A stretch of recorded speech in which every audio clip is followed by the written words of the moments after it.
we welcome Brooks Bell, who I also want to be given a shout out because you might know that for 6 months last year, Latin19 was able to have an actual home that was facilitated by Brooks at Raleigh Founded in Raleigh. And that was so exciting to be able to have a space for meetings and also to give the space to some of our sister organizations that use them for some of their meetings.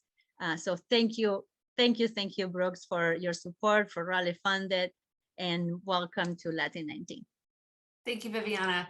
I'm so glad to be able to join you guys today, and we're so glad to be able to host your team at Raleigh Founded for 6 months. It was just wonderful to bring these two communities together and kind of have more of a mind meld of, all the great work you're doing, and having some of the, the tech community get exposed to what the great work. And then Viviana and I are now serving together on the Duke Raleigh Hospital Board, and really enjoying that as well. So I have some slides. I'm going to share my screen now, and we'll jump right in. So I will put this into slide share mode. Let me know if you have any issues seeing this. Okay, so I'm going to talk today about why colon cancer, or I call it colon cancer. The technical term, of course, is colorectal cancer, but I'll just use it colon cancer today. I'm going to talk about why screening is so important, even during times of COVID. And so let me start with a quick background on myself.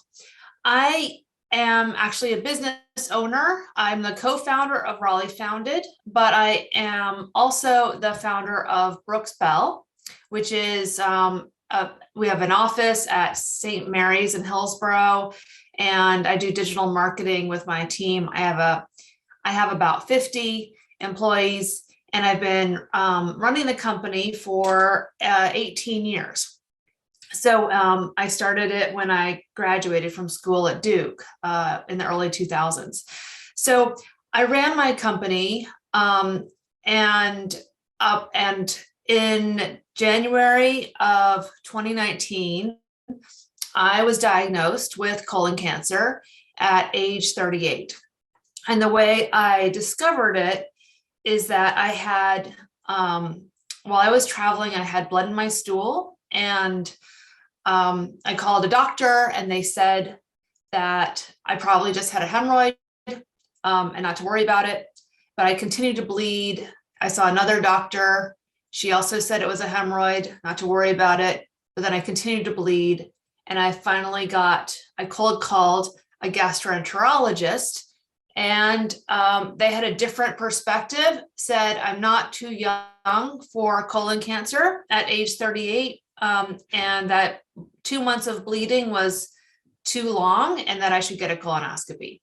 And so I did get a colonoscopy 4 days later, and I woke up, and sure enough, a tumor was causing the bleeding. I also had 2 polyps in there, and I went on and did 6 months of surgery and chemotherapy. And fortunately, the treatment was successful. I have been cancer-free ever since. I just had my 3-year cancer diagnosis anniversary, and it's been a tremendous journey. I stepped down from running my company a day after my diagnosis, and I put new leadership in place. And I now have been focused on public health ever since. And I've been trying to get the word out about colon cancer, because I just learned by getting it, I threw myself into learning about colon cancer, and I just found some really shocking things about the disease. Because before this, I did not think about cancer. I thought about breast cancer. I'd heard of prostate cancer, but no one ever talked about colon cancer as something to be thinking about. And so that is why I'm here today, is to share with you guys some of the things that I learned and what we can do about it in Wake County. So one of the first shocking things that I learned is that it's actually one of a top 2 cancer in deaths. More people die each year of colon cancer than breast or prostate cancer, even though we hear about those much more. The number one is lung cancer, but colon cancer is right behind it. Shocking to me. The next thing that I learned is that it is very, very common. 1 in 24 people will get colon cancer in their lifetime. If we have 50 people on this call, I guess we have almost 75. So basically, that means that statistically 3 of us on this call will have colon cancer in our lifetime. Very common. Even more concerning is that it is skyrocketing in young people. Now, people who are born in 1990 have twice the risk of getting it than people born in 1950 had at their age. It's going to go up another 90% in people under the age of 35 in the next 10 years. And 1 in 3 people now have a precancerous polyp by their mid-40s. So polyps, which is the precancerous version of it, are very, very common at younger ages. So all of this is just such a huge, deadly disease that we don't talk about. And it's crazy because most cancer, you can't really do anything about. You just need to pray that you are lucky and you don't get it. But with colon cancer, you can do something about it because it's one of the few that you can take action early and prevent it in yourself. And this isn't just about, having a healthy lifestyle. It is about actually having a procedure that will prevent it in the future. Here's a single slide that kind of puts it together. This takes colon cancer like stand alone. I mean, you look at all the other cancers out there, it's one of the only ones that is as common as it is, as deadly as it is, and preventable, and unknown and underfunded. It actually only raises $20 million a year. That's why we don't know about it. And rising in young people. And it has a disparity in people of color. So this is just a very special cancer, and that's why we need to pay attention to it. So why is it preventable? That the reason is that almost all colon cancer starts as a polyp. And this is an image of a polyp. This is 1 in 3 people have it by their mid-40s. And these things can be found and snipped out. It's the moment they're just snipped out that prevents you from getting it in the future. You can't get colon cancer unless you have a polyp, and we can take those out. The way that you get them snipped out is a colonoscopy. So I'm sure you've all heard of colonoscopies, but we don't talk about colonoscopies actually as the way that we prevent colon cancer versus just diagnosing it. So I'm going to talk a little bit about colonoscopies, but I'm also going to talk about an alternative to a colonoscopy, which is a FIT test, which is a stool test. And I want to explain the difference between them right now.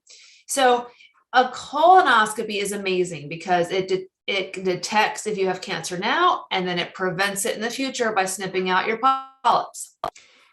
A FIT test is great because it is a stool test that you can do at home on your own time, privately, and it's typically very affordable. You don't even need to have insurance to get it. And what it does is it simply looks for blood in your stool that you can't see yet. So polyps, when they get really huge and nasty and ready to burst into tumors, start to bleed. And then, of course, tumors also bleed. So a lot of times if you don't know to look for blood or you don't see it yet, this will catch it and tell you basically if you need to get a colonoscopy to go in and confirm that you have a polyp. So these are it's a great way to find out at home if you really need to get a colonoscopy right away. But these are the 2 things we're going to talk about. So the reason this is important is that Latinos are not getting colonoscopies. They have one of the lowest screening rates for colonoscopy specifically versus white, Black, Indian, and Native American groups. And one of the reasons is that colonoscopies, as wonderful as they are really expensive, especially if you don't have insurance. This is just some examples of the prices. They're often $2,000, $4,000, $6,000. I mean, the prices are all over the board. It's hard to know what they cost, but they're usually in the thousands of dollars. And for a cash price, you know, maybe you get a really cheap one, but for the most part, it's going to cost you, you know, a few $1,000s. And a lot of us just simply don't have a couple $1,000s just sitting around to be used for something that kind of feels optional and, you know, arduous, takes planning, you know, it's just hard, it's difficult to do this. So fortunately, this is why fit tests are so important for the Latino community. Even though they don't prevent things, they can at least help you catch cancer early and maybe catch it when you have a polyp. If you do it at just the right time. If you do a fit test every year, you are officially screened. So, and you have and the Latino community knows this because they actually have the highest rate of people using fit tests. So that's great news. But there is work to be done because even if you include both colonoscopies and fit tests together, it's still the lowest overall screening rate in all groups of people. We're at, you know, like 50% when the goal is actually 80% in every community.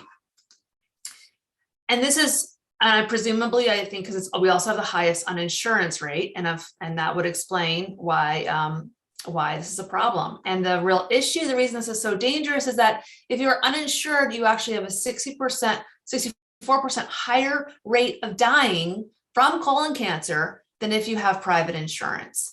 And so that is why we have got to like crush it on the fit test kind of screening, be very good at staying on top of fit tests, because this is so important to catch. The earlier we catch this, if we catch colon cancer early, then you have a 90% chance of surviving.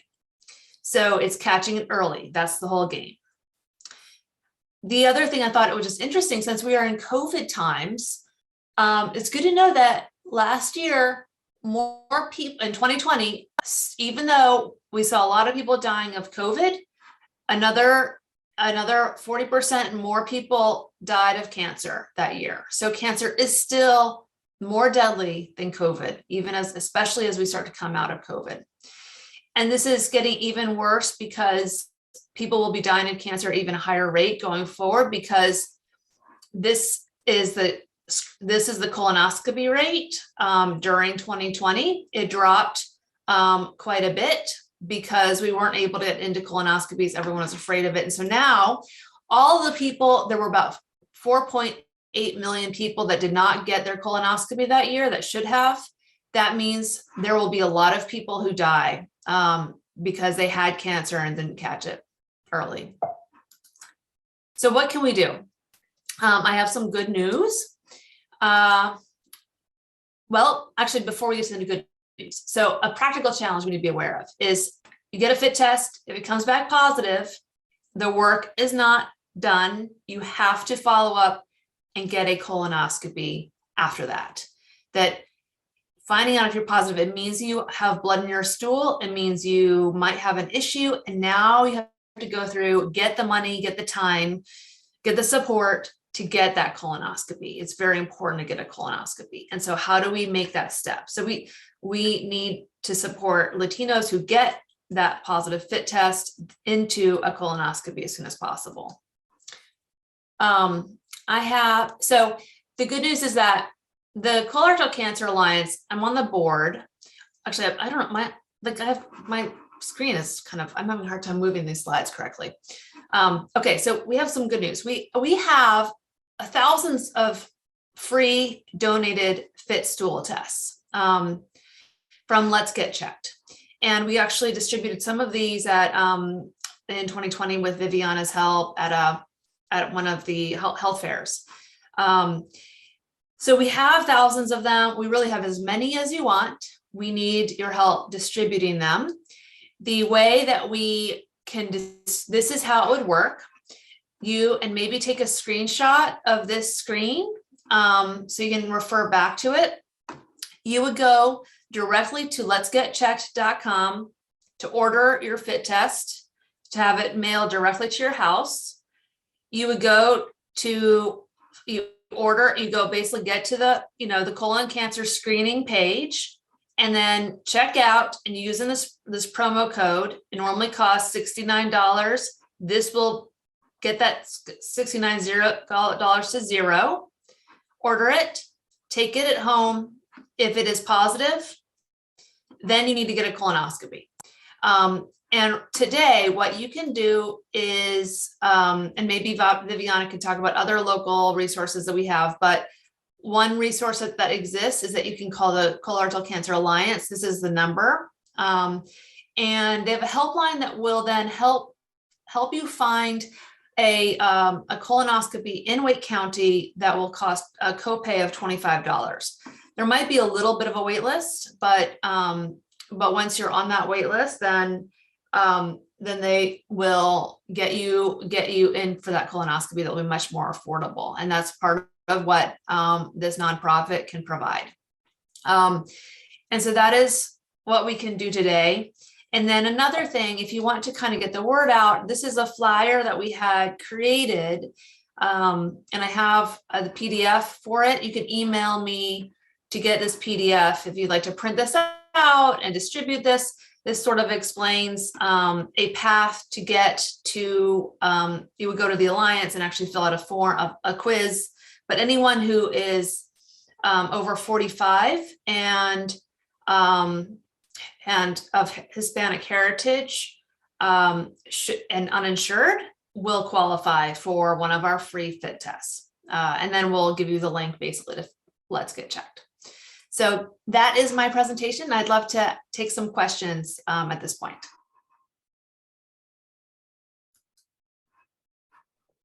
Thank you, Brooks, for really raising this great awareness. I have Patricia Obregón and then Angelo Moore to get started. Hola, buenas tardes. Toda la información que nos dio se me hace muy importante y mi pregunta es, cuando ya eres considerado un paciente de riesgo, ¿en qué tiempo es bueno empezar a hacerse esa prueba? Porque ella dijo que más de 45 años, pero yo soy un paciente de alto riesgo por mi, no sé si se diga herencia o por mi ADN, no sé cómo se diga. ¿Y qué tiempo sería óptimo para empezar a hacerme esta prueba? Y también otra pregunta, por ejemplo, ahora que ya soy paciente de riesgo, aquí en el hospital regional, yo vivo en Carolina del Norte, en Durham específicamente, las mamografías y los ultrasonidos los cubre, no sé si se diga que el gobierno o cómo tenga que decirlo, esto no, la coloscopía no lo cubriría en caso de que fuera necesario para ninguna persona. Esas son mis preguntas. Yes. Thanks, Patricia. So for high risk, it's great that you're thinking about this. With a fit test, normally your doctor, you first talk with, if you're under the care of a primary care doctor, talk with them and they will give you a recommendation. If you have a parent that had colon cancer, technically you should qualify for a colonoscopy 10 years before your parent was diagnosed with colon cancer. Or if they had a massive polyp, something that is over 1 centimeter would count. So ask your parents size of their polyps if they had colon cancer.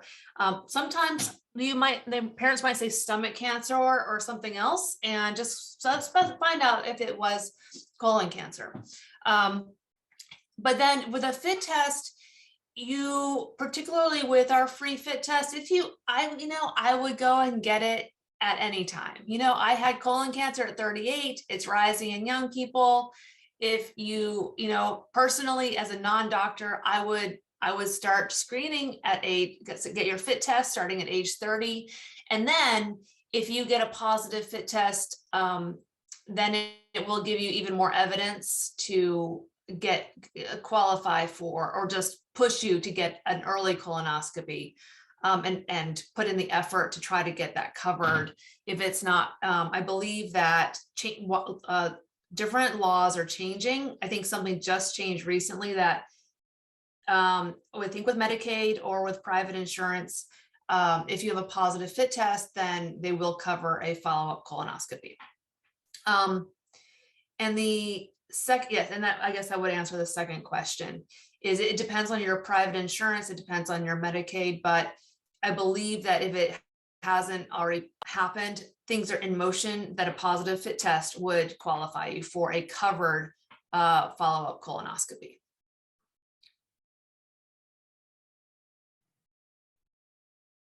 Next question. Thank you, Brooks. Angelo Moore had some comments in regards to access to colonoscopy. Yes, thanks, Viviana. It's good seeing you again, Brooks. For you all that don't know the Duke Cancer Institute, it used to be the Office of Health Equity. Now we Community Outreach, Engagement, and Equity. We are here to assist anyone who needs any type of cancer screenings, to include colon cancer screening. And it's really important to know that, yes, you can do a fit kit, and it should be done starting to do screening 10 years prior to a family member being diagnosed with colon cancer. And that's with most cancers. It's important, it's okay to do a fit test, but it's really important to have follow-up if something is not normal. If a fit kit test is abnormal, it doesn't mean that you have colon cancer. It just means that you need further evaluation. And so that's why it's important to be connected to a primary care provider that can give you a referral to someone that can do more invasive, not invasive, but a colonoscopy. And it's really important to talk with that provider, because it's a difference between doing a diagnostic colonoscopy and a regular colonoscopy. It's the same test, but that word diagnostic may or may not allow your insurance company to pay for it. So it's really important to know that information. But you can always reach out to our office and we can help you get the testing that you need, no matter where you are in the state of North Carolina. And we don't charge any service to assist people in getting connected to care. Thank you, Angela. So much, Angelo. Humberto, la próxima pregunta, then Alexandra Camacho, and then Yvette. Hola, buenas tardes. Yo nada más quiero comentar algo. Yo pienso que los latinos no nos hacemos este tipo de pruebas por la falta de confianza entre paciente y doctor, ¿verdad? A mí me pasó. Yo me hice una colonoscopia hace como unos 8 años, ¿verdad? Para descartar que no tuviera un cáncer. Afortunadamente no fue así, no tuve cáncer hasta ahorita. Pero yo siento que hace mucha falta la confianza entre doctor y paciente, porque esa vez cuando yo me sentía mal, le hablaron al intérprete, a una enfermera, a otra enfermera, estaba el doctor. Entonces había como 4 personas en una sola conversación, y siento que el paciente como que se cohíbe un poco, como que no tiene esa confianza. Entonces yo pienso que muchas veces no es necesario traer tanta gente a una conversación privada, como en este caso, ¿verdad? Yo siento que ese es uno de los puntos más fuertes, porque los latinos no nos sentimos confortables en hacer este tipo de preguntas o este tipo de exámenes, ¿verdad? La otra es, las personas están hablando de un examen de colonoscopia gratuito de parte del Departamento de Cáncer de Duke. ¿Las personas indocumentadas califican para esto? Porque recordemos que vemos mucha gente sin documentos que no calificamos para muchos estudios, para muchas cosas, y más sin embargo lo necesitamos. He ahí la diferencia del por qué los latinos no hacemos este tipo de colonoscopías o este tipo de estudios. Ahí la diferencia de por qué estamos tan bajos en niveles de estudios. Porque vemos muchos latinos, sí, demasiados, pero vemos muchos sin documentos. Esos también van contando en cuanto a los estudios. Entonces, ¿cuál sería la opción para las personas sin documentos para que se hagan su examen de colonoscopia? Es una diferencia muy grande. Angelo, do you have some answers to that? Viviana or Angela, do you want to take that Yes. question? A great question. And, and that's one of the reasons why I have Nadia, which is bilingual, as part of my staff, to reach out. There are multiple programs that's available. That's why it's important for us to connect you to a primary care provider. We have multiple programs. We have Project Access. So all depends upon your income level, as well as, resident status. A lot of people think resident status will hinder you, but there are programs available for those who have resident status, but everybody's individual situation is different. And so we won't know until we talk to you to figure out what programs is most appropriate for you. Thank you, Angelo. That was really important. I have Alexandra Camacho, and then Yvette. Gracias, buenos días. Mi pregunta es, yo tuve una operación de manga gástrica hace 12 años y recientemente en el mes de diciembre tuve un ataque de diverticulitis y me dijeron que era como importante que me haga una colonoscopia. Yo cumplí 50 años, entonces quisiera saber si adicional al examen es como conveniente de ya comenzar a preocuparse o digamos que es parte de.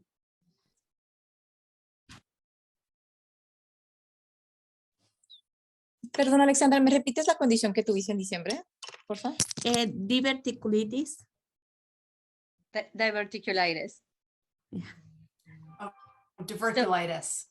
Sí, so yo puedo, Brooks, do you want to answer that question? I think Viviana, I mean, I'm not a doctor, but I know that I know a friend of mine had diverticulitis and did need to get a follow-up colonoscopy, but that was the recommendation of his doctor. But I would rather have a doctor actually answer that. So, como primera respuesta es que estamos hablando de empezar a hacer la colonoscopía como prevención, ya comenzando a los 45 años, ¿verdad? O sea que si nunca has tenido una colonoscopía, es importante hacérsela si tienes seguro, y si no, como mínimo, si no se puede conseguir o pagar la colonoscopía, hacer el test de FET todos los años. La colonoscopía, si es normal, se hace cada 5, dependiendo de lo que se encuentra. A veces se necesita 3 años o a veces 10 años, dependiendo de lo que hay, de la historia clínica de cada persona. Varía un poco, pero comenzar el screening es súper importante. 10 años antes de la edad de la persona, de la familia, si tenemos miembros de la familia que lo han tenido, 10 años antes que lo primero. Por supuesto, si hay síntomas, Brooks habló de síntomas, ella tuvo síntomas, ella tuvo sangrado. En ese caso, la recomendación es hacer test, hacer la evaluación de por qué una persona tiene sangrado de manera temprana, no esperarse hasta los 40 o 50, ¿verdad?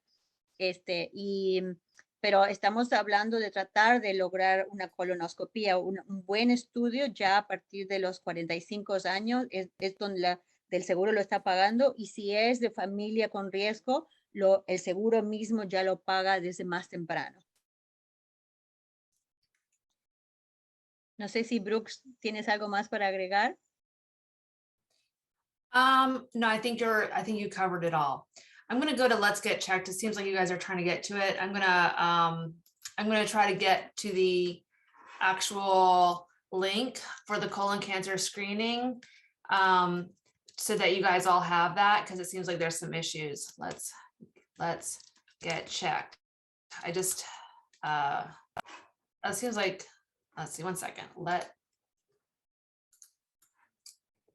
The other issue is Let's Screen. Is there a Spanish language access in that website? I see.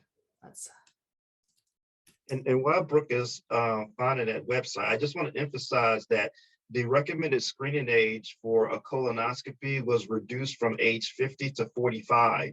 So Yes. Make sure you tell your provider, if you're 45, that you would like to have the colonoscopy done.